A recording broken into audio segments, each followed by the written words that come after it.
सोलापूर ग्रामीण जिल्ह्यातील ज्या लोकांचे मोबाईल गेल्या वर्षभरामध्ये हरवले होते किंवा गहाळ झाले होते आणि ज्यांनी पोलीस स्टेशनला रीतसर कंप्लेंट केलेली होती, त्या सर्व लोकांचे मोबाईल जे आहे ते आपण हस्तगत केलेले आहे। 121 लोकांचे मोबाईल आपल्याला मिळालेले आतापर्यंत, ज्याची किंमत अंदाजे 18,15,000 रुपये आहे।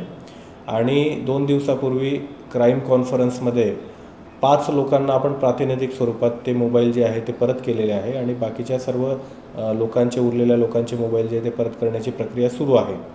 आणि ही जी प्रक्रिया असते आमच्याकडे हे CEIR पोर्टल असतं, सेंट्रल इक्विपमेंट आयडेंटिटी रजिस्टर।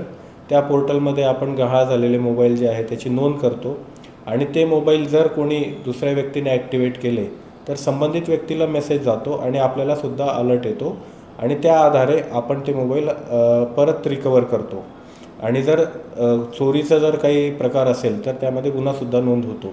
तर संपूर्ण जनतेला मला एक असं आवाहन करायचं आहे की आपल्या जर मोबाईल गहाळ झालेले असतील, चोरी झालेले असतील तर त्वरित आपल्या पोलीस स्टेशनला, जवळच्या पोलीस स्टेशनला आपण तक्रार दाखल करावी आणि CEIR पोर्टलला त्याची रजिस्ट्रेशन होतं आहे का नाही याची खात्री करावी।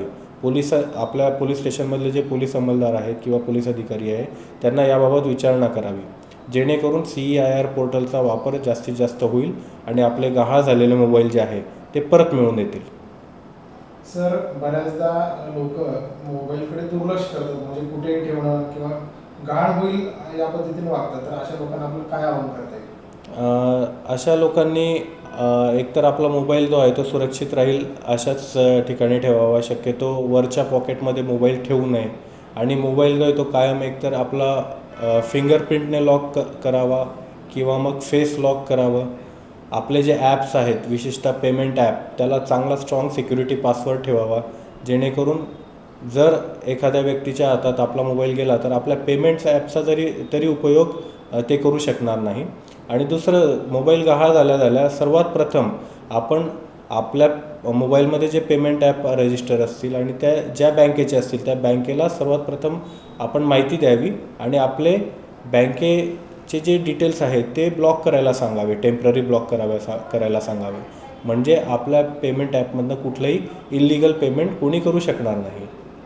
बऱ्याचदा चोरीला गेलेला मोबाईल मिळणारच नाही अशी लोकांची खात्री असते, पण आता हे पोलिसांनी शोधून काढले, तर नागरिकांना या निमित्तानं काय सांगते का? नाही, खरं तर असं लोकांना वाटतं की आपला एकदा मोबाईल गेला तर तो परत मिळणार नाही, परंतु माझा पर्सनल अनुभव आहे, माझ्या लहान भावाचा मोबाईल 1.5 वर्षापूर्वी चोरीला गेला होता इन द सेन्स तो गहाळ झाला होता त्याच्याकडनं आणि आता नुकतंच 2 दिवसापूर्वी तो शिर्डीला मिळून आलेला आहे, तर तो मोबाईल आता त्याच्यापर्यंत पोहोचलेला आहे।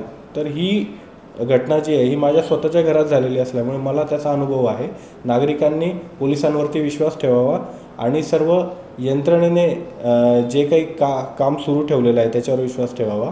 आपण CEIR पोर्टल जे सेंट्रल गव्हर्नमेंटने सुरू केलेलं आहे त्याचा जास्तीत जास्त प्रसार करण्याचा प्रयत्न करतो आहे।